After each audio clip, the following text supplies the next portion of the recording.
वाहेगुरु जी का खालसा, वाहेगुरु जी की फतेह। सतनाम, जय जोहार, जय छत्तीसगढ़। आज हम खास महत्वपूर्ण विषय को लेकर वॉइस ऑफ मानवता चैनल में हाजिर हुए हैं। वॉइस ऑफ मानवता चैनल देख रहे सभी दर्शकों को और आज के हमारे खास मेहमानों का हम हार्दिक स्वागत और अभिनंदन करते हैं। आज हमारे साथ खास मेहमान जुड़े हुए हैं। दिनेश साथ जी मुंबई से, ब्रिजेंद्र सिंह जी आगरा से जुड़े हुए हैं, डॉक्टर जितेंद्र जांगड़े जी जुड़े हुए हैं छत्तीसगढ़ से। तो मैं सबसे पहले तो सभी मेहमानों का वॉइस ऑफ मानवता चैनल की ओर से स्वागत करते हैं, अभिनंदन करते हैं। और आज का जो हमारा खास विषय है, जो हम दूसरी एपिसोड के रूप में हम सब मिल रहे हैं और चर्चा के लिए शामिल हुए। तो भारत के अंदर में सतनामी संप्रदाय और सतनाम का गौरवशाली इतिहास के संदर्भ में हम आज दूसरी एपिसोड पर चर्चा करने के लिए जुड़े हुए हैं। तो मैं सबसे पहले डॉक्टर जितेंद्र जांगड़े जी जो छत्तीसगढ़ से जुड़े हुए हैं और विभिन्न राज्यों के सामाजिक क्षेत्रों में भी वो जा चुके हैं, उन्हें काफी इतिहास की भी कुछ जानकारी है। तो मैं डॉक्टर जितेंद्र जांगड़े के पास जाना चाहूंगा कि सतनामी और सतनाम का क्या तात्पर्य है और इसकी उत्पत्ति कहाँ से हुई है। डॉक्टर जितेंद्र जांगड़े जी अपने विचार को लेकर मैं पहले बार जा रहा हूँ, आप अपने विचार को रखें। डॉक्टर जितेंद्र जांगड़े जी। हाँ सर, सबको जय सतनाम, सत श्री अकाल। सतनाम, सतनाम और सतनामी।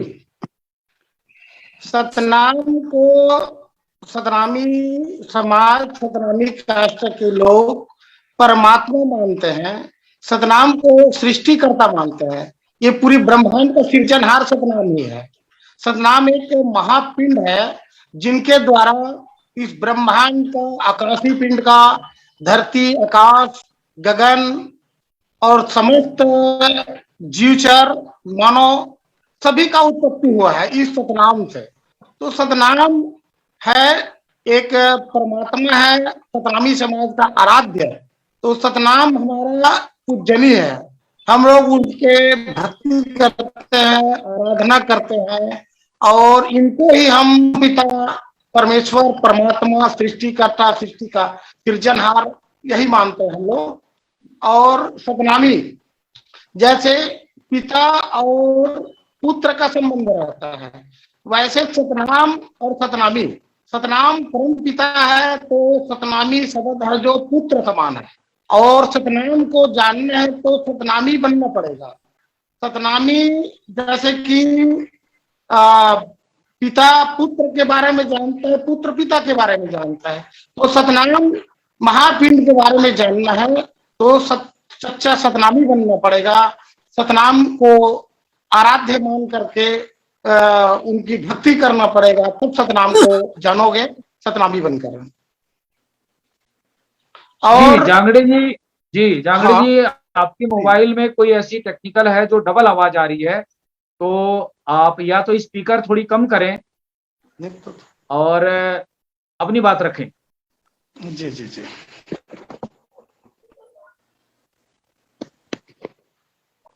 हेलो। हाँ सर, ठीक है, अपनी बात रखें। हाँ, तो सतनामी सभ्यता, सतनामी संस्कृति है जो सिंधु घाटी के पहले सतनामी घाटी की सभ्यता था वहां पर, और वो विनाश हुआ भूकंप से और कई एक प्राकृतिक आपदा के कारण। फिर हमारे सतनामी समाज है जो कुछ ही बचे, वो राजस्थान, हरियाणा, पंजाब की ओर आकर के चले गए और हमारे जो जनसंख्या है जो विरल होता गया। तो हम आगे चल करके फिर सतनामी सभ्यता संस्कृति का विकास हुआ। फिर महाभारत कालीन में सतनामी वहां ज्यादा मरे और हमारे संस्कृति सभ्यता वहां पर सेकंड विघटन हुआ। फिर तीसरा विघटन हमारा औरंगजेब की लड़ाई के साथ हुआ।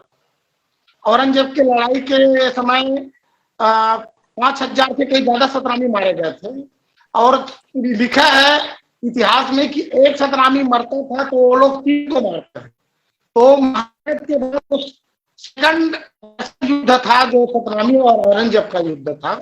उनके बाद सतनामी समाज औरंगजेब की लड़ाई के बाद विभिन्न भारत के क्षेत्रों में, विदेशों में पलायन करके, लेकिन बड़ी जनसंख्या में छत्तीसगढ़ आया सतनामी समाज। और सतनामी समाज अपनी संस्कृति धर्म को नहीं भूले, सतनाम को ही परमात्मा मालिक मानता रहा और सृष्टिकर्ता मानता रहा, सृष्टि का सृजनहार मानता रहा। और आज भी हम लोग यहाँ छत्तीसगढ़ में मानते हैं।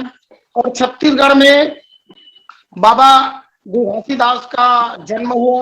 उन्होंने सतनाम धर्म का, सतनाम का प्रचार किया। उन्होंने जी, बहरहाल हमारे से डिस्कनेक्ट हो गए हैं। दिनेश साहब जी, हमारा प्रोग्राम लाइव चल रहा है, कृपया आप जो भी खाना है उसको बाद में खाएंगे, आपसे निवेदन है मेरा, क्योंकि प्रोग्राम लाइव जा रहा है। और जी, मैं ब्रिजेंद्र सिंह जी के पास जाना चाहूंगा। ब्रिजेंद्र सिंह जी, जी जांगड़े जी जुड़ गए हैं। जांगड़े जी अपनी बात रखें। हाँ, तो गुरु घासीदास ने सतनाम का प्रचार किया। हाँ सर, अब बोले। गुरु घासीदास ने सतनाम का प्रचार किया। आवाज आ रही है? मेरा आवाज आ रही है सर? आवाज आ रही है, लेकिन बहुत डिस्टर्ब आ रही है। हमारा जो साउंड है आपका डबल होके आ रहा है। मैं आप दोबारा हमसे कनेक्ट गूंज रहा है। आपकी आवाज गूंज रही है, थोड़ी आवाज को कम करें। आप स्पीकर में रखे हो क्या? हाँ, उनका ईयरफोन नहीं है, उनका ईयरफोन नहीं है, इस वजह से ये हो रहा है। अच्छा, तो चलिए हम आप तब तक अपनी आवाज को ठीक करें। हम ब्रिजेंद्र सिंह जी के पास जाना चाहेंगे। ब्रिजेंद्र सिंह जी, हम सतनामी संप्रदाय की गौरवशाली इतिहास, क्योंकि औरंगजेब से लड़ने वाले सूरवीर सतनामियों का इतिहास मिलता है भारत के अंदर में। और ये जो सतनामी विद्रोह 1672 का जो विद्रोह है, उसको अंग्रेजों ने महाभारत के युद्ध के रूप में माना और जाना है, क्योंकि ये जो 1672 में सतनामियों का जो विद्रोह हुआ था जजिया कर के खिलाफ में, वहीं से भारत के अंदर में सतनामी संप्रदाय और सतनाम के मानने वाले लोगों को लोग जानते हैं। तो इस संदर्भ में आपके पास ऐतिहासिक क्या जानकारी है, हमें बताएं ब्रिजेंद्र सिंह जी। हाँ, देखिए साहब, बहुत बहुत धन्यवाद। और वॉइस ऑफ मानवता के लिए भी इतने महत्वपूर्ण विषय पर हम लोग बातचीत कर रहे हैं। अभी सत्यप्रकाश जी ने बड़ा प्रकाश डाला, और वो जो उन्होंने एक बात कही कि ये मोहनजोदड़ो हड़प्पा तक ये परंपरा जाती है, ये बिल्कुल सही बात है। ये आप जानते हैं, सत्य और अहिंसा ये सिद्धांत आज के नहीं है। भारत में जिसे श्रमण संस्कृति कहते हैं, वो एक समतावादी संस्कृति है, जातिवाद की विरोधी संस्कृति है। बौद्ध धर्म, जैन धर्म उसके बहुत प्राचीन अतीत को रिप्रेजेंट करते हैं, और बौद्धों का नाम निशान मिटा दिया गया है इस देश में। जबकि सम्राट अशोक, चंद्रगुप्त मौर्य, महापद्म नंद और इतनी बड़ी सभ्यता थी जहां अफगानिस्तान से लेकर बर्मा तक उनका शासन था, और इतने बड़े शिलालेख थे, उनका नाम निशान इस देश से मिटा दिया गया। और हुआ यह कि शिक्षा को उस परंपरा ने जो समतावाद की विरोधी थी, यानी ब्राह्मणवादी, उन्होंने शिक्षा को अपनी मुट्ठी में कर लिया और बाकी लोगों का पढ़ना लिखना बंद कर दिया। तो अभी जो हम जब सत्य नाम की बात कर रहे हैं और सत्य की बात कर रहे हैं, तो हमको इस बात का पता होना चाहिए कि ये जो सत्य नाम है, ये जो सत्य अहिंसा की परंपरा है, सीधा उससे संबंध है। और हमको जब भी सच जानना है तो हमें द्वंद्व को समझना चाहिए, पक्ष को समझना चाहिए, विपक्ष को समझना चाहिए, जातिवाद विरोधी शक्तियां। अब क्योंकि इतिहास का कलम का पर एकाधिकार हो गया, तो उन्होंने जो भी उनके विरोधी थे, चाहे वो गौतम बुद्ध रहे हो, चाहे सम्राट अशोक रहे हो, और उन विरोधियों में एक औरंगजेब भी हुआ है, जो बड़ा पराक्रमी था और जिसका अपने भाई से दारा शिकोह से इसलिए भेद था, जो मैं समझा हूं, क्योंकि दारा शिकोह ने 50 उपनिषदों के ट्रांसलेशन ही नहीं कराए थे। वो पूरी ब्राह्मणवादी परंपरा से जुड़ गया था, जो कि शूद्र को चलता फिरता शमशान कहती है, कब्रिस्तान कहती है। आपको ये बात भी थोड़ा सा समय 1-2 मिनट का लेना बड़ा जरूरी है कि अकबर के टाइम में ही तुलसीदास जी हुए हैं। वो अकबर के किले में कथा होने लगी थी रामायण की, और तिलक धारी हो गए थे अकबर, और बिल्कुल जो मुस्लिम स्कॉलर थे वो ये कह रहे थे कि इस्लाम का ब्राह्मणीकरण हुआ जा रहा है, और ये विरोध तभी से चल रहा था। औरंगजेब ने उसको रोकने की कोशिश की है। अब वो कितना सफल हुआ, कारण ये था कि वो जो जो शिक्षा का जिसके पास भी होता है, प्रोपेगेंडा उसी का होता है। तो मेरा ये कहना है कि जब आप सत्यनाम के बारे में बात करें तो ऐतिहासिक दृष्टिकोण भी रखिए, विचारधारा का भी दृष्टिकोण रखिए। विचारधारा ये समतावादी विचारधारा है, एंटी कास्ट कल्चर है, और इतिहास इसका बहुत अतीत में, प्राचीन में है। ये औरंगजेब से शुरू नहीं होता है। जिन लोगों ने ये कहने की कोशिश करते हैं कि ये सतनामी औरंगजेब से हुए हैं, औरंगजेब से भिड़ गए, अब सच्चाई क्या है इसका गहराई से सतनामियों को ही छानबीन करनी पड़ेगी। वो एकदम किसी के भड़काने से कि वो औरंगजेब आपका दुश्मन था, इसको नहीं मान लेना चाहिए। औरंगजेब सिद्धांत को समझता था, और उसने इसीलिए, कोई लोग तो ये बताते हैं कि व्यक्तिगत झगड़ा था, उसका व्यक्तिगत झगड़ा नहीं था। ये इस्लाम का ब्राह्मणीकरण जो हो रहा था उसको रोकने का अंतिम प्रयास औरंगजेब के द्वारा हुआ है। तो अब मेरा ये कहना है कि आप ऐतिहासिक दृष्टि से देखिए, सत्यनाम कबीर साहब ने, मेरी तो पीढ़ी दर पीढ़ी से मेरा संबंध कबीर से के परंपरा से रहा है। हम लोग जब भी मिलते हैं किसी को सतनाम कह करके बुलाते हैं। आपके क्षेत्र में भी वो तमाम कबीर की जो बंसगद्दी और पता नहीं कौन सी मूल बंसगद्दी और वो गद्दियां वहां चल रही हैं। तो ये एक चीज और भी आपको ध्यान रखना चाहिए कि जब बौद्धों का जो मूल है वो हीनयान बोला जाता है, इसके बाद महायान हुआ, इसके बाद तंत्रयान हुआ, इसके बाद सहजयान हुआ, और जब अंतिम जो था वो उसको सत्य धर्म माना जाता था। आपके उड़ीसा के क्षेत्र में वहां सत्य धर्म माना जाता था। एक ये परंपरा है, ऐसा नहीं है अचानक सत्य नाम पैदा हो गया है। अब जैसे सिखों में भी करीब 1 दर्जन संप्रदाय आज भी, अकाली वगैरह है, आप जानते हैं, निर्मले हैं, अकाली हैं, उदासी हैं। तो ये परंपरा, ये जो संप्रदाय बन जाते हैं, संप्रदाय से सत्य को जोड़ करके नहीं देखना चाहिए। सत्य सर्वोपरि होता है और सत्य परंपराओं से ऊपर उठा हुआ होता है। तो क्योंकि आप पढ़े लिखे काबिल लोग हैं, इसको जानिए। अभी कल परसों की बात है, गांधी जी ने भी सत्य अहिंसा का नाम लिया। गांधी जी से पूछा सत्य क्या है, उन्होंने कहा सत्य ईश्वर है। ईश्वर क्या है? सत्य है। किसी से कहिए कि घर कहाँ है? सड़क के सामने है।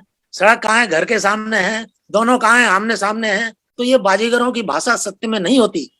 अहिंसा के लिए भगवान बुद्ध ने कहा कि जातिवाद का जो भेद है, मनुष्यों को, करोड़ों करोड़ लोगों को शिक्षा से, सत्ता से, संपत्ति से वंचित करना, ये बहुत बड़ी हिंसा है, इसलिए ये अधर्म है। गांधी जी उसी जातिवाद को, वर्णाश्रम धर्म को उन्होंने सनातन धर्म कहा। तो इसलिए देखिए, बड़ी उलझी हुई चीजें हैं। मैं एक बात कह करके अपनी खत्म कर रहा हूं कि ये अहले बातिल ने बड़ी सोच के उलझाई है। मुमकिन नहीं कि जल्द ये गुत्थी सुलझ सके, और अहले बातिल ने बड़ी सोच के उलझाई है। लोगों ने इसे उलझा रखा है। आप सत्यनामी हैं, सत्य के समर्पित लोग हैं। मुझे विश्वास है इन समस्याओं का समाधान भी होगा, और हम अपनी सच्चाई को, अपनी जड़ों को, अपने इतिहास को, अपने सिद्धांत को ठीक से समझेंगे। इसी भावना के साथ अपनी बात खत्म कर रहा हूँ। जी, बहुत शुक्रिया बृजेश सिंह जी, आपने सार शब्दों में बहुत मूल बातें कह दी है, उसके लिए बहुत शुक्रिया, धन्यवाद। हम आपके पास फिर लौटेंगे अगली सवाल को लेकर। मैं दिनेश साथ जी के पास मुंबई जाना चाहूंगा। महाराष्ट्र की नगरी मुंबई, जो हॉलीवुड बॉलीवुड का नगरी है, वहां से जुड़े हुए हैं दिनेश साथ जी। रहने वाले तो उत्तर भारत, हरियाणा के मेरे ख्याल से निवासी हैं। बहरहाल वो अपने फर्रुखाबाद के रहने वाले हैं, और व्यापार, व्यवसाय, जीवन यापन के लिए मुंबई चले गए हैं। वैसे बहुत लोग जाते हैं दुनिया के लोग मुंबई नगरी में। तो मुंबई नगरी से हमारे साथ जुड़े हुए हैं, बहुत बहुत स्वागत है दिनेश साथ जी। आज हम दूसरी एपिसोड के माध्यम से आज इस संप्रदाय के बारे में चर्चा कर रहे हैं, जो सतनामी संप्रदाय का गौरवशाली इतिहास। तो बहरहाल हम इसको इसलिए हम डिबेट और चर्चा में ला रहे हैं क्योंकि दुनिया के जो मेन स्ट्रीम की मीडिया है, ना इस पर कभी कोई चर्चा करती है, ना कोई डिबेट लाती है। तो जो सतनाम है, इस सतनाम को मानने वाले कबीरपंथी हैं, सिख समाज के लोग हैं, सतनामी हैं। तो जो सतनामी संप्रदाय जो सतनाम को मानता है, इसकी शुरुआत कब से हुई और सतनामियों का और सतनाम का क्या रिश्ता है? जो सतनाम सिख समाज भी मानते हैं, कबीरपंथी भी मानते हैं, और बहुत सारे संप्रदाय के लोग मानते हैं।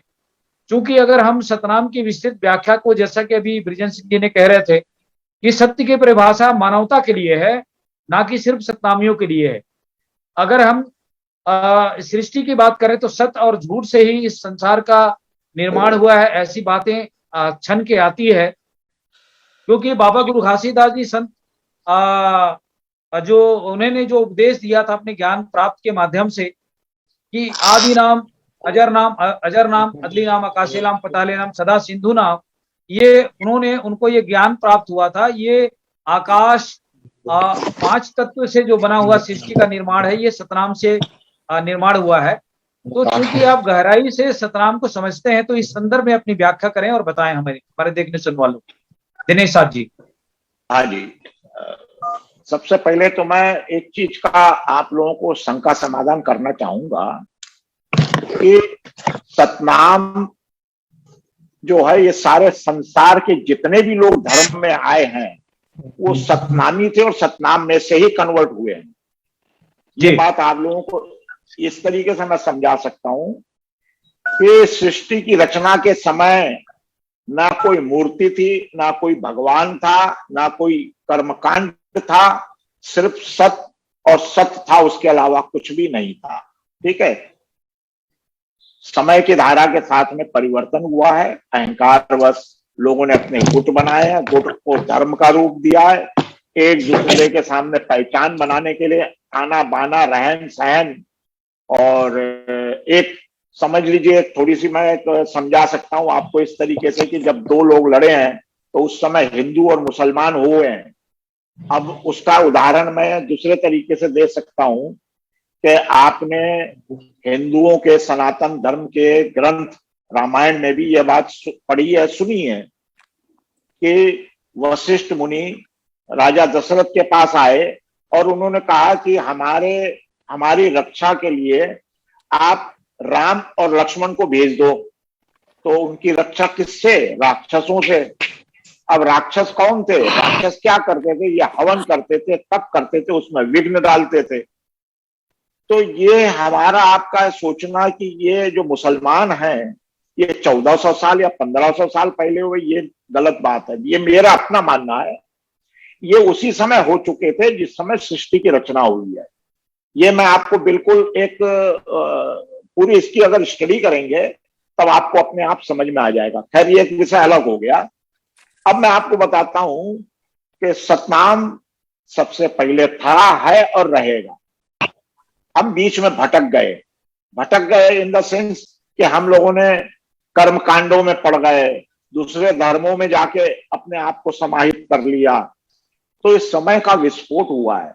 समय का विस्फोट ये हुआ है कि हमारी अपनी करनी, हमारे अपने कर्म इस लेवल के रहे कि गुरु ने चोला में आकर अवतार लिए हैं और अवतार लेकर उन्होंने सतनामियों को जागृत किया है।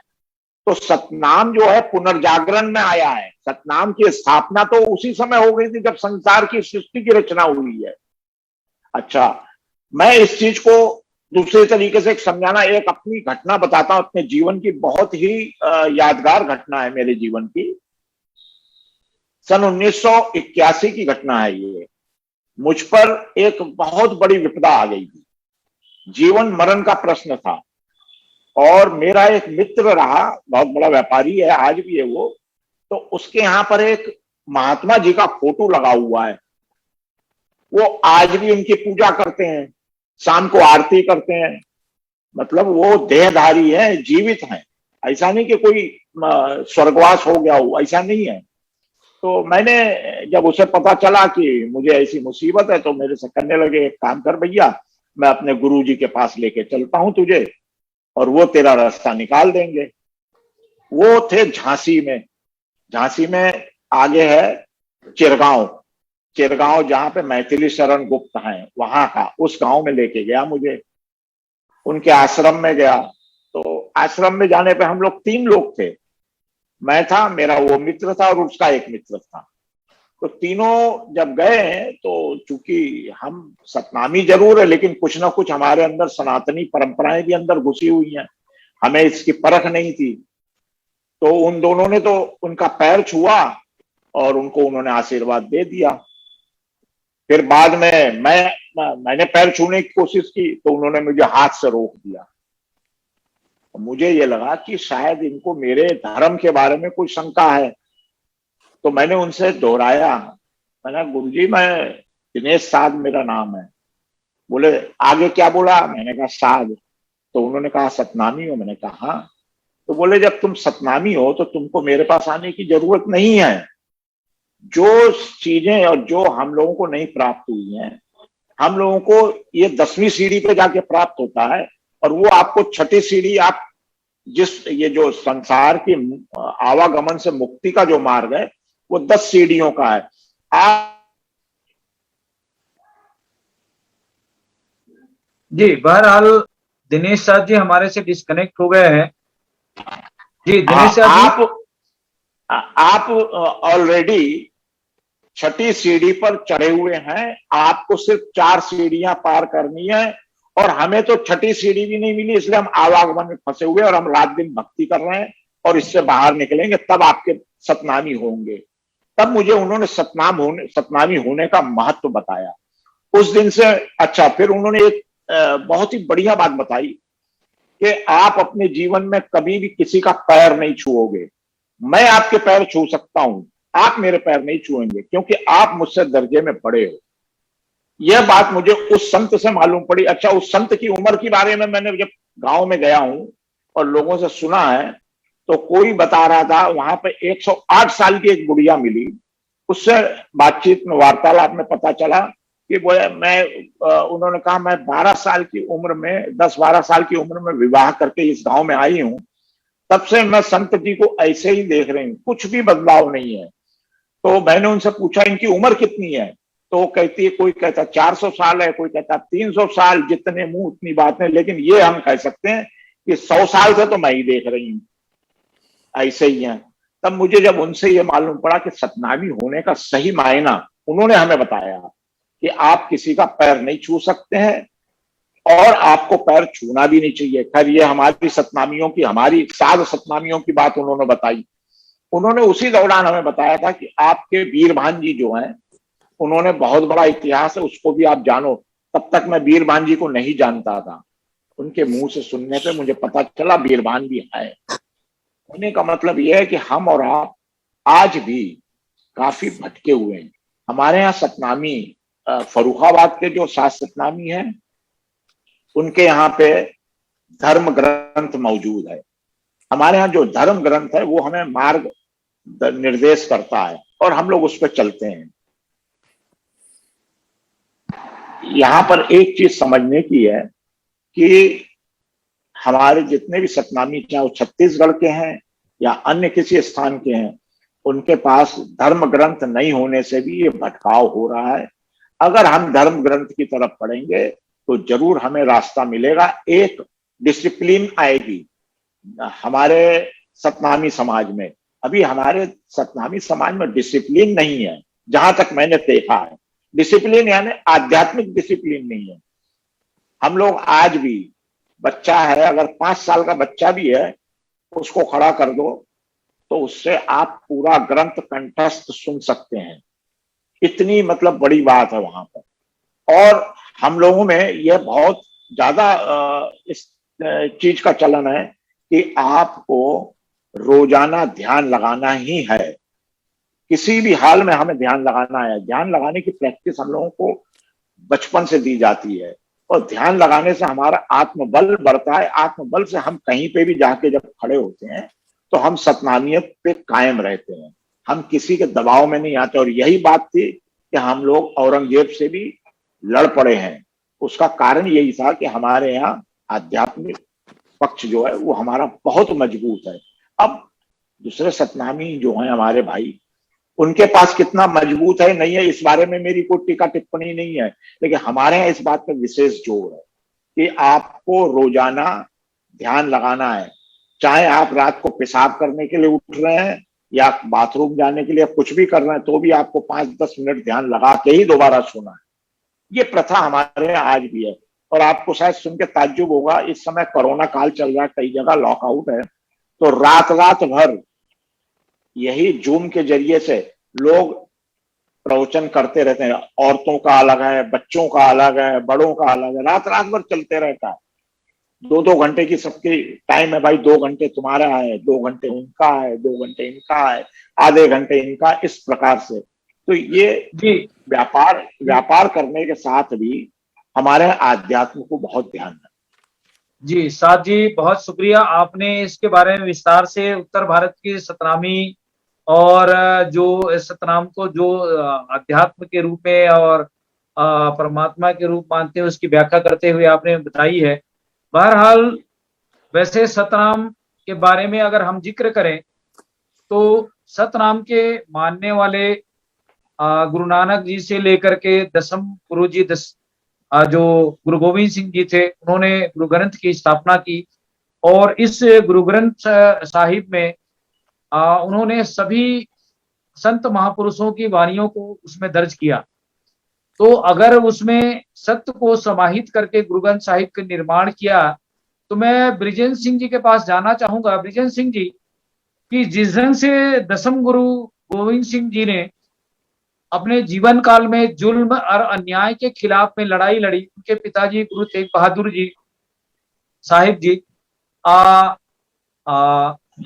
उन्होंने सत्य के खातिर, मानवता के खातिर अपने जीवन का कुर्बानी दी। और तो इस संदर्भ में जो ये जो घटनाएं घटी पूरे भारत देश के अंदर में, तो ये सतनाम को लेकर, जो ह्यूमैनिटी को लेकर जो दुनिया के अंदर में जो संत महापुरुष पैदा हुए और उनकी जो विचारधारा चली, इसको आप किस दृष्टि से देखते हैं? क्योंकि सतनामियों का भी जो गुरु तेग बहादुर जी के साथ में जो सतीदास मतीदास या भाई दयाला जी जो थे, उसकी शीश को उठाकर ले जाने में, गुरु जी के साथ देने में सतनामियों का बहुत बड़ा रोल था। तो इस परिप्रेक्ष्य में थोड़ा सा आप विस्तार से हमें बताएं, हमारे देखने सुनने वालों को। जी देखिए साहब, सार असार को का भेद जो है वो जानना बड़ा जरूरी होता है। शैतान का काम होता है कंफ्यूज करना। आप एक बात जरा स्पष्ट समझ लीजिए, ये तो कल गुरु गोविंद सिंह साहब का तो ये 18वीं शताब्दी का औरंगजेब की डेथ के बाद उनकी डेथ हुई है, ये तो कल परसों की बात है।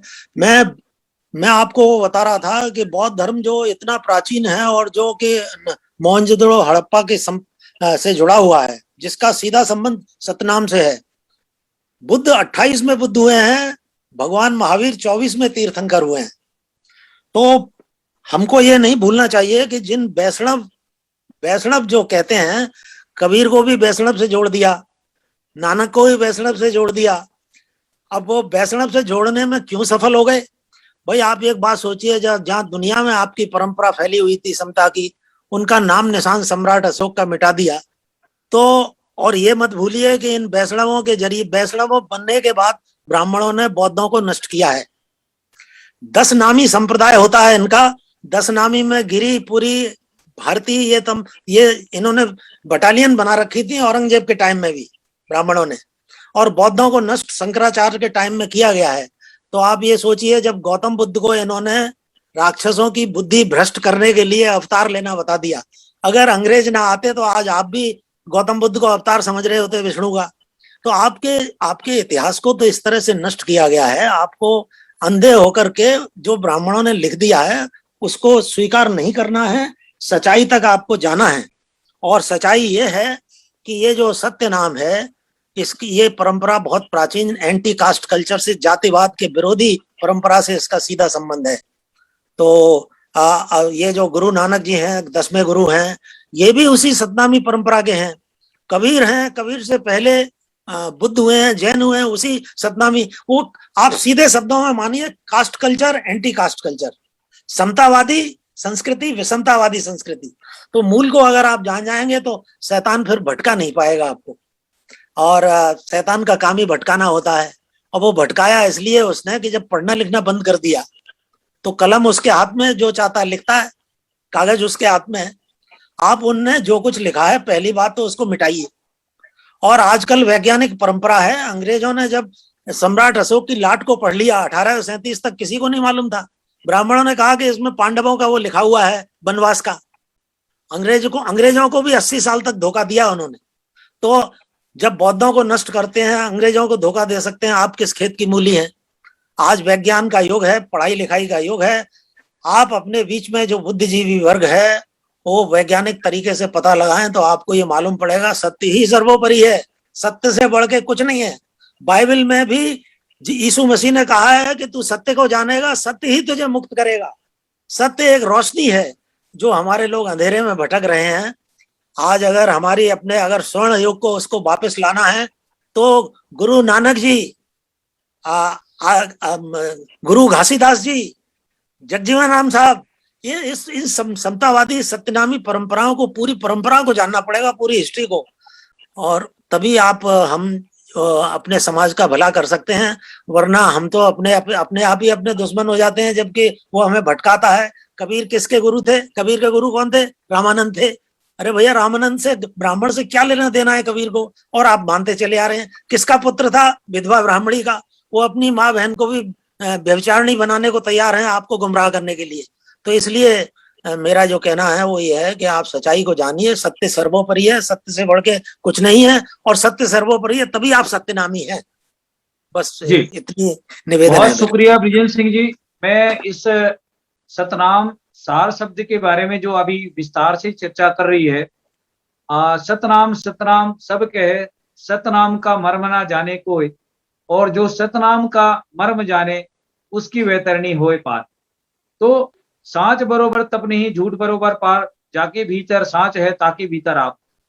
तो ये जो कवियों या विचारकों ने जो इस बात को उद्धृत किया है, तो आज मूल रूप से हमारा इस चर्चा को डिबेट में लाने का मेन मकसद यही है कि लोग सतनामी को और सतनाम को कई धारणाओं में लोग देखते हैं, कई दृष्टिकोण से देखते हैं। तो चूंकि उत्तर भारत के हमारे साथ जो साथ ही जुड़े हुए दिनेश साथ जी, चूंकि दिनेश साथ जी आप उत्तर भारत में जो 1672 की वर्षी की याद में भंडारा भी करते हैं, और उसमें तमाम बुद्धिजीवी लोग जुड़ते हैं। 8 दिन, 4 दिन, 5 दिन भंडारा में ज्ञान की चर्चा होती है, गोष्ठी होती है, और लोग आपस में एक साथ मिल करके पंगत में बैठ के उस अकाल पुरख की याद में, उस परमपिता मालक की याद में उस प्रसाद को एक साथ ग्रहण करते हैं। तो इसमें भी हम शामिल हुए हैं, हमने देखा है, और उसमें एक दीपक जला करके, एक रोशनी जला करके उस सतनाम पुरुष को याद करते हैं। और इस सतनाम को दिखावटी ना करके अंतरात्मा में याद करने की आवश्यकता है, ऐसा सतनाम के सच्चे अनुयायी कहते हैं। और यही कारण है कि सत्य की राह में चलने वाले लोगों को ही सतनामी कहा गया है, और सतनाम के मानने वालों को सतनामी माना जाता है। सतनाम कोई जाति नहीं है, सतनामी कोई जाति नहीं है। जो सत्य के मार्गों को धारण करता है वही सतनामी है। लोग इसकी व्याख्या को गलत ढंग से करते हैं। बहुत सही। तो मैं दिनेश साह जी के पास इसलिए जाना चाहूंगा दोबारा मैं, क्योंकि आपका एक लंबा अनुभव है, और जो भंडारे में उस सतनाम पुरुष की याद करके जो हम अपने जीवन को एक अच्छे मार्ग में लेके चलने की कोशिश करते हैं और लोगों को यही संदेश देते हैं।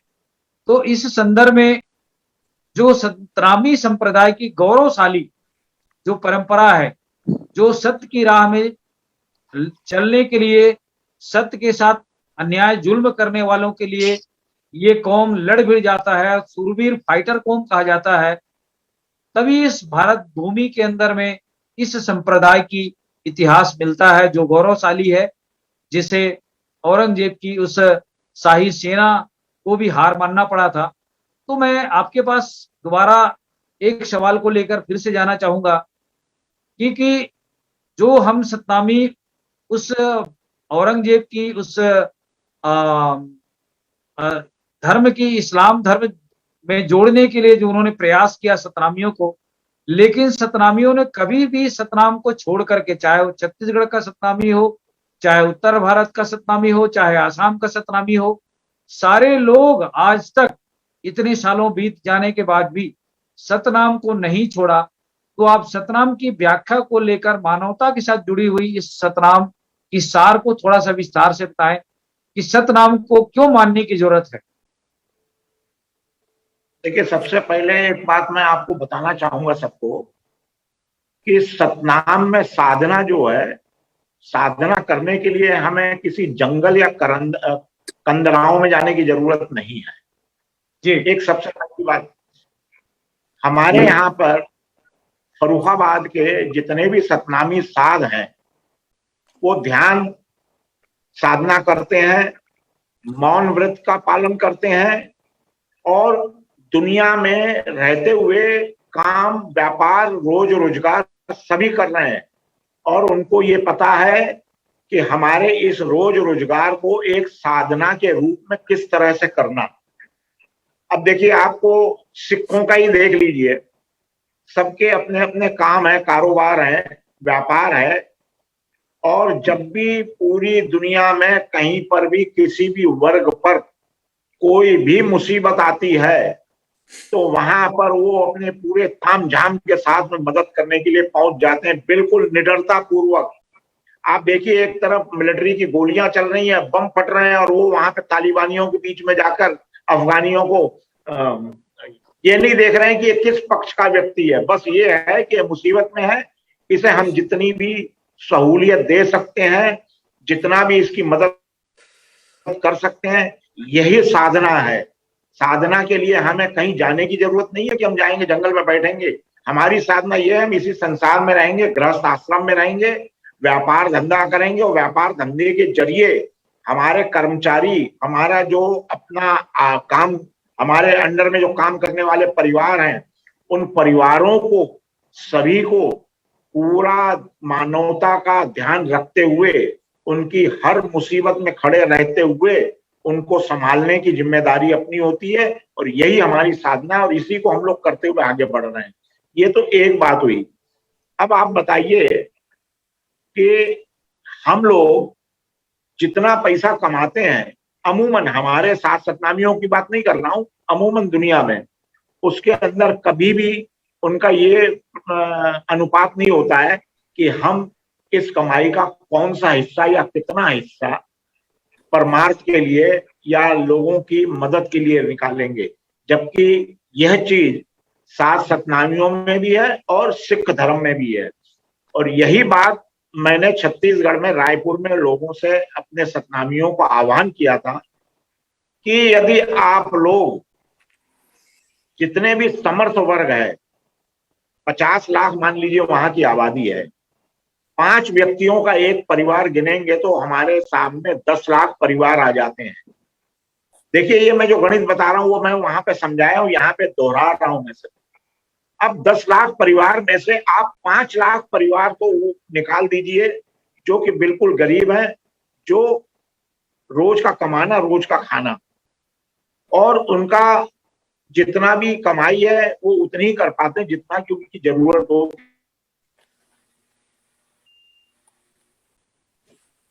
बल्कि वो कम भी पड़ जाती थी।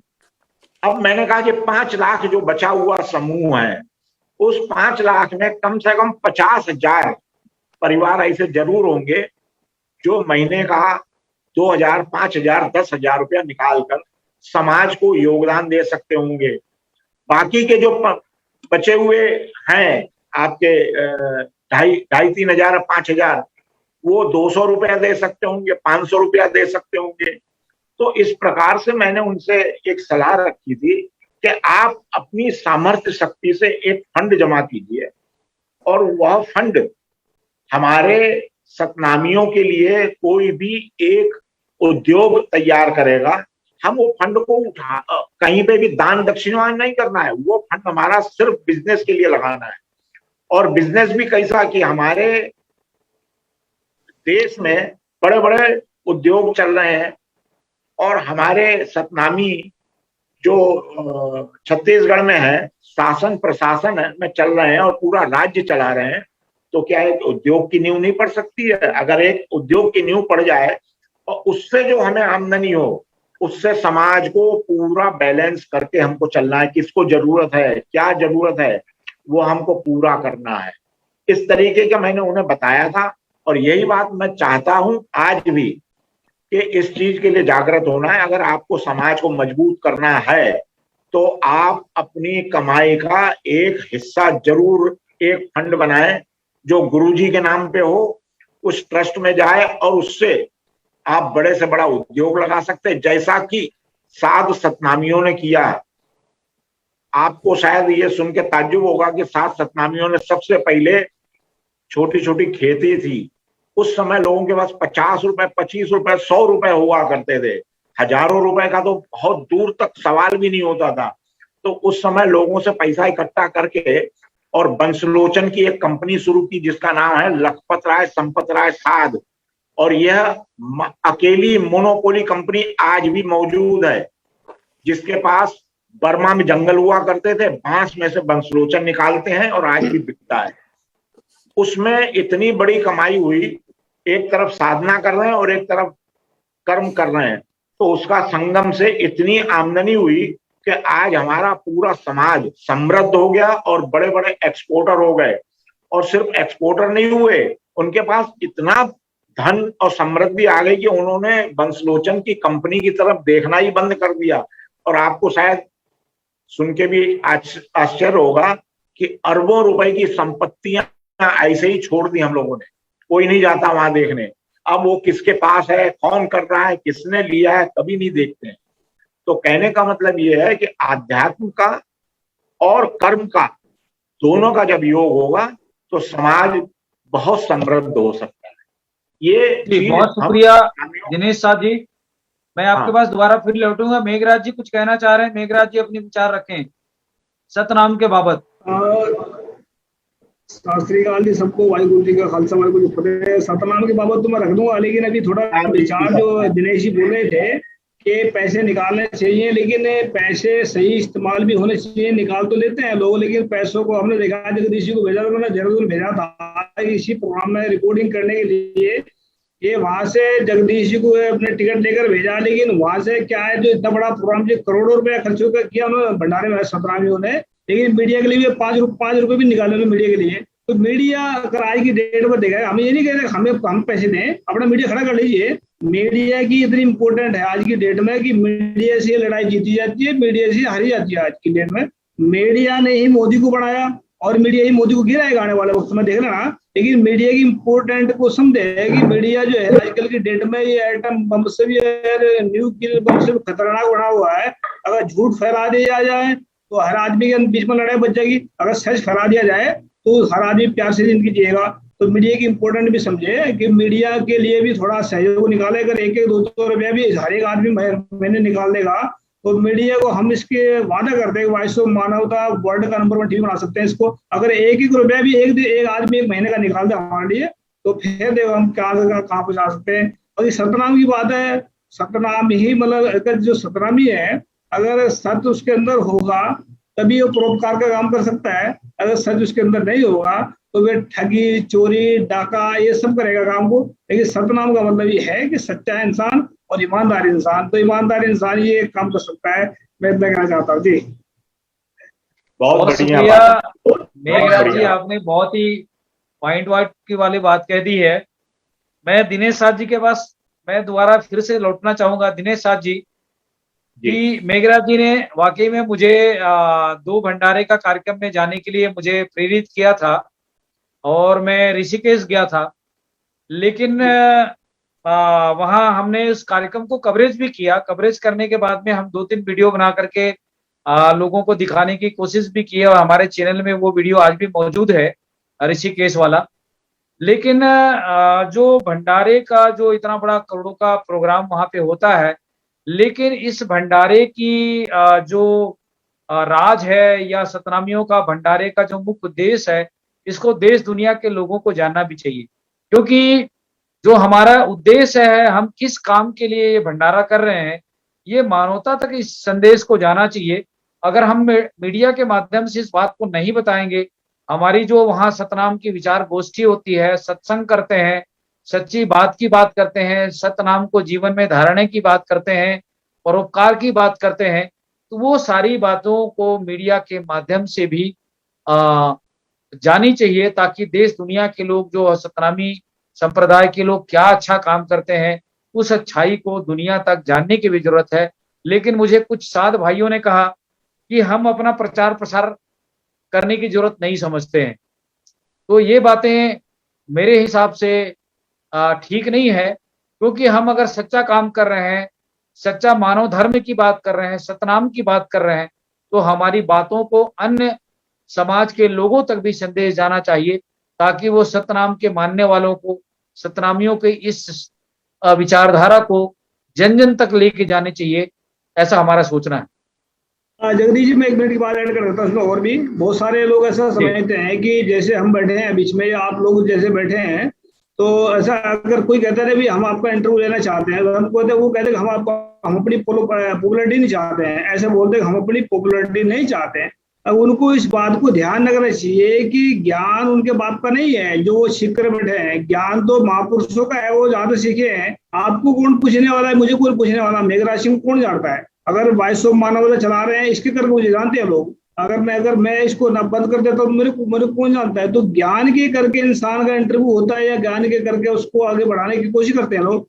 तो ज्ञान पर घमंड करके सोचते हैं कि मेरा इंटरव्यू लेने के लिए आया लोग, तो ऐसा ही सोचना गलत बात है। क्योंकि इंसान तो कौन से आज है, कल को खत्म है कहानी, लेकिन विचार जो है हमेशा रह जाता है। विचारों के करके किसी का इंटरव्यू लेते हैं। अगर चोर का इंटरव्यू ले रहा है तो चोरी के करके, पहले अगर उसको बाई चांस अगर पकड़ा गया तो उसको कहते तू चोरी क्यों की गई, उसे इंसान का इंटरव्यू ले रहे हो, चोरी क्यों कर गई उसके चोरी का इंटरव्यू ले रहे हैं। अगले जैसे साध है, बड़े बड़े साध, उनका इंटरव्यू इस करके ले जाते हैं, प्रवचन करते हैं। और वचन अगर ना करें, वो गाड़ियां निकाले, कौन इंटरव्यू लेगा उनका? तो बात को समझने की आएगी कि इंटरव्यू अगर लेता भी है कोई इंसान, या किसी को अगर बढ़ाने की कोशिश कर, विचार करके बढ़ाने की कोशिश कर रहा, ना कि उसको उसके शरीर करके बढ़ाने की कोशिश कर रहा, तो हमारे अंदर गलत फहमी हो जाती है। कई बार मैं इसके लिए कहना चाह रहा। थैंक यू जी, बहुत शुक्रिया साथ जी। हमने अभी मेघराज जी ने कहा, उस संदर्भ में आप अपनी विचार को थोड़ा आइडेंटिफाइड करें कि मेघराज जी ने जो बातें कही वो क्या सही है या गलत है, उस परिप्रेक्ष्य में अपनी बात रखें। देखिए, मेघराज जी अपनी जगह जो बात कह रहे हैं, अपनी जगह जो उनकी सोच है वो सही है। हमारे यहाँ पे प्रचार क्यों नहीं करते हैं, उसके बहुत से रीजन जो भी हैं, मैंने देखा, मैं खुद बचपन से देख रहा हूँ कि प्रचार करने में हम लोग बहुत कंजूस हैं, बाहरी लोगों को अपने साथ में जमा या मिलाते नहीं है ये। लेकिन अब की जो नई पीढ़ी है, अब जो नई पीढ़ी आई है, उसमें जरूर इस बात की चेतना जागी है कि अब हमको बाहर के जितने सतनामी हैं उनको भी अपने साथ में जोड़ना चाहिए। ये बात आज की पीढ़ी में पनपी है, ये जागरण आया है। तो अगर आपको मैं थोड़ा सा ये बताऊं कि हमारे यहाँ सावन का महीना जो होता है वो साधना का महीना है। उस पूरे महीने में काम कारोबार तो अपनी जगह चल रहा है, नहीं चल रहा है उसका नहीं प्रश्न होता है, लेकिन हमारे यहाँ रोज दरबार भरता है 30 दिन हमारे यहाँ चौकी गुरुद्वारा है, उसमें लोग इकट्ठे होते हैं। बच्चों का अलग एक सभा होती है, महिलाओं की अलग सभा होती है, पुरुषों की एक अलग सभा होती है, और समय समय रहता है उसका कि शाम के समय पुरुष अपना सब काम कारोबार करके पहुंचते हैं वहां पे प्रवचन होते हैं, 2-3 घंटे का कार्यक्रम होता है। फिर प्रसाद वगैरह पाने को मिलता है, प्रसाद का काम होता है, उसको हम लोग चर्चा बोलते हैं। तो वो इस तरीके से हमारे यहाँ का है। तो मैं ये सोच रहा हूं कि यदि आपको इस सावन के महीने में समय हो तो 1-2 लोग मेरे साथ चलें पहले, और दिल्ली में ही, प्रॉपर दिल्ली सिटी के अंदर ही हम कहीं पे भी रहने का अपना इंतजाम कर लेंगे, और 2-4 दिन वहां पे अटेंड करके देखें कि साध सतनामी की जीवन यापन और जीवन शैली क्या है। हम लोगों को अपनी जीवन शैली खुद को नहीं मालूम है। आप हमें बताओगे कि हमारी जीवन शैली में हमें क्या परिवर्तन या क्या इसके अंदर बदलाव लाना चाहिए। हम अपने आप में जो भी है ठीक है, हम अपने आप में पता नहीं, हमको भी हम सही मान रहे हैं गलत मान रहे हैं, लेकिन हमारी कमियों को आप निकाल के हमें बताओगे, तब हम उसमें अंदर से परिवर्तन करेंगे। तो अगर आपकी तैयारी हो तो मुझे बताइएगा।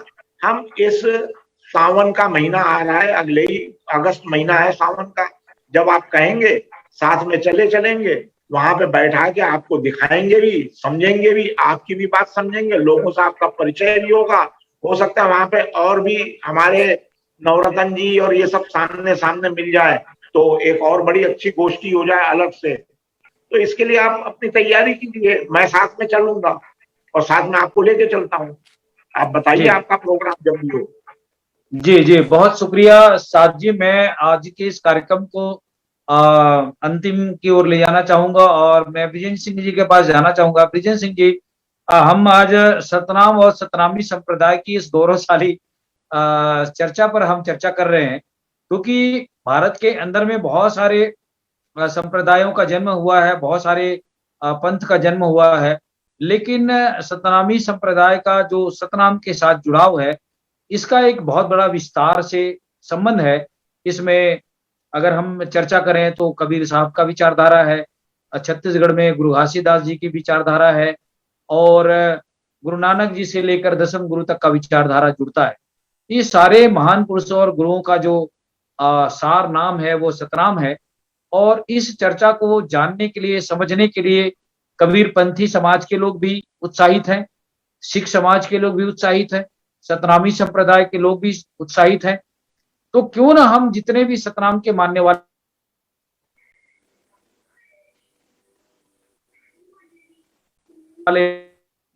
आवाज कट रही है आपकी। इस संदर्भ में हम आपका विचार जानना चाहते हैं। ब्रिजेंद्र सिंह जी अपने विचार रखें। सतनाम और सतनामी संप्रदाय का विभिन्न धर्मों के साथ जो रिलेशन है, संबंध है, वो क्या है?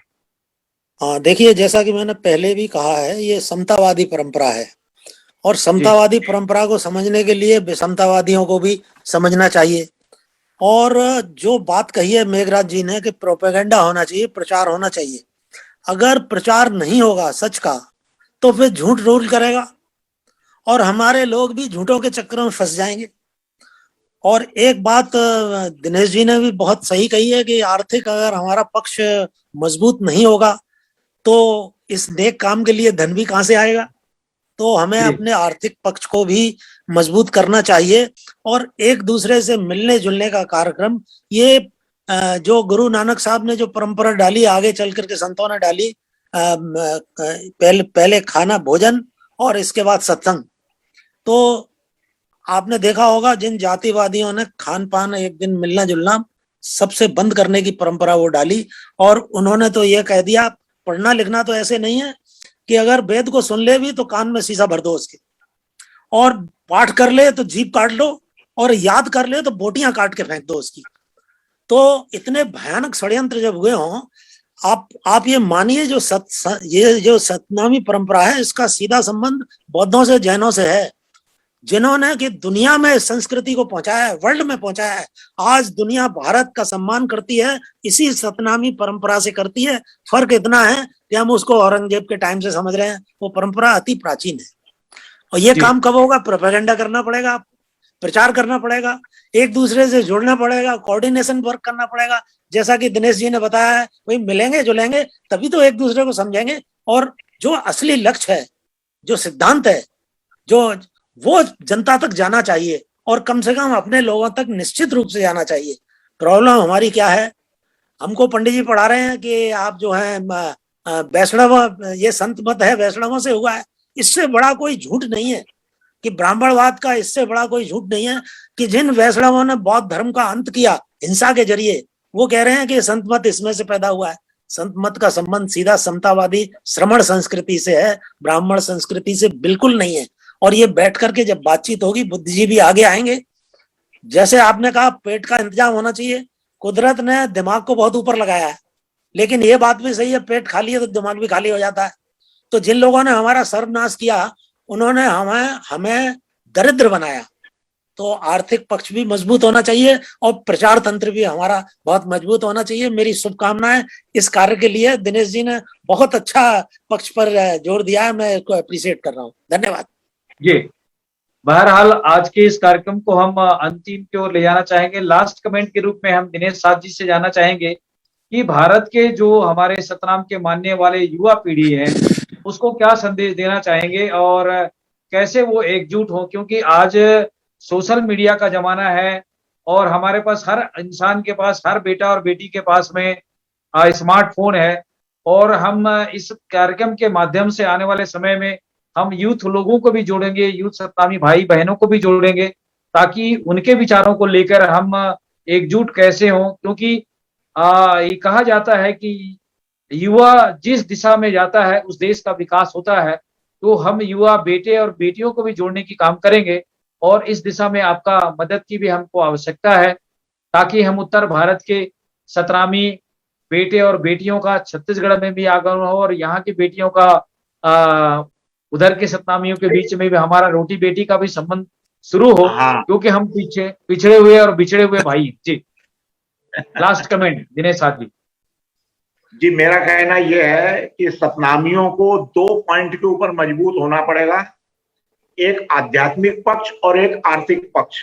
ये 2 पक्ष को लेके, ये 2 पक्ष जिस दिन मजबूत हो गए उस दिन दुनिया के अंदर सतनामियों का मुकाबला किसी से नहीं हो पाएगा।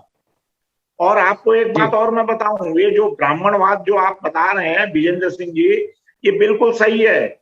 सतनामियों ने सहज भक्ति जो बताई है, साधना बहुत सहज है, ना कोई मूर्ति है, ना कोई कर्म कांड है, ना कुछ नहीं, सिर्फ आपको सत्कर्म करने हैं, सत विचार रखने हैं और आपस में सौहार्द रखना है। यही हमारी साधना है। हमारे लिए कोई, देखिए हमारे जितने भी संतों ने जंगल में जाके तपस्या की है या किसी पहाड़ पर जाकर तपस्या की है, तो वहां पर कोई हवन, कोई मंदिर, कोई मूर्ति नहीं रखी है, वो सिर्फ ध्यान साधना में ही गए हैं और ध्यान साधना ही आपको रास्ता दिखाती है। एक चीज। दूसरी चीज, अगर जिस दिन ये ध्यान साधना हमने अपने जीवन रोजाना दैनंदिन क्या बोलते हैं, जीवन शैली के अंदर अगर हम ले आएंगे और हम कारोबार करते रहेंगे तो हमारी दोनों चीजें मजबूत होंगी। जिस दिन हम ध्यान साधना में जाते हैं हमारा आत्मबल बहुत मजबूत हो जाता है। और आत्मबल मजबूती की बात मैं आपको बताऊं, देखिए मैं 2 बड़े बड़े देश के प्रधानमंत्रियों के साथ में भोजन कर चुका हूं, ये मुझे गौरव है। मैं आपको वो बात बता रहा हूं कि कभी भी मुझे प्रधानमंत्री मेरे साथ में बैठे मुझे लगा ही नहीं कि प्रधानमंत्री, मैं तो समझ रहा हूं मेरे साथ में है कोई आदमी होगा अपने हिसाब से। आत्मबल बहुत मजबूत हो जाता है और ये आत्मबल जिस दिन आपके पास मजबूत होगा उस दिन आप दुनिया की बड़े से बड़े काम करने के लिए किसी सहारे की कोशिश नहीं करोगे। आप पहले आध्यात्मिक पक्ष पे जाइए और उसके बाद में आर्थिक पक्ष, ये 2 पक्ष आप मजबूत कर लिए, सतनामियों का झंडा बुलंद। जैसा कि जी, बहुत शुक्रिया दिनेश साहब जी। जी हाँ। बहुत शुक्रिया दिनेश साहब जी। आज के इस कार्यक्रम को हम लास्ट कमेंट के लिए मेघराज जी के पास जाना चाहूंगा। मेघराज जी, लास्ट कमेंट। अगर इंसान को अपने आप को मजबूत करना अंदर से, तो सच्चाई और ईमानदारी का रास्ता पकड़ लीजिए। मैं एक शायरी कहना चाहता हूँ, अगर चलेंगे सच्चाई और ईमानदारी के रास्ते पर तो विद्वान और महान बन जाएंगे, अगर चलेंगे झूठ और बेईमानी के रास्ते पर तो शैतान और हैवान बन जाएंगे। तो याद रख लें कि शैतान और हैवान बनना और विद्वान और महान बनना तो सच्चाई का रास्ता बनाए। सच्चाई ही एक ऐसा है जो अंदर से मनोबल बढ़ाता है। ईमानदारी और सच्चाई दोनों चीज बहुत कीमती है लाइफ के अंदर। इतना कहना चाहता हूँ जी। बहुत शुक्रिया। आज के इस खास चर्चा में मुंबई से दिनेश साहब जी, आपका बहुत बहुत धन्यवाद। ब्रिजेंद्र सिंह जी, उत्तर प्रदेश आगरा से, आपका भी बहुत शुक्रिया। डॉक्टर जितेंद्र सिंह जी जो छत्तीसगढ़ से जुड़े थे। मेघराज जी हमारे चैनल के सीईओ हैं, उनका भी बहुत बहुत शुक्रिया। आने वाले समय में फिर हम नेक्स्ट अगले ज्वलंत मुद्दों को लेकर और खास विषय को लेकर हाजिर होंगे।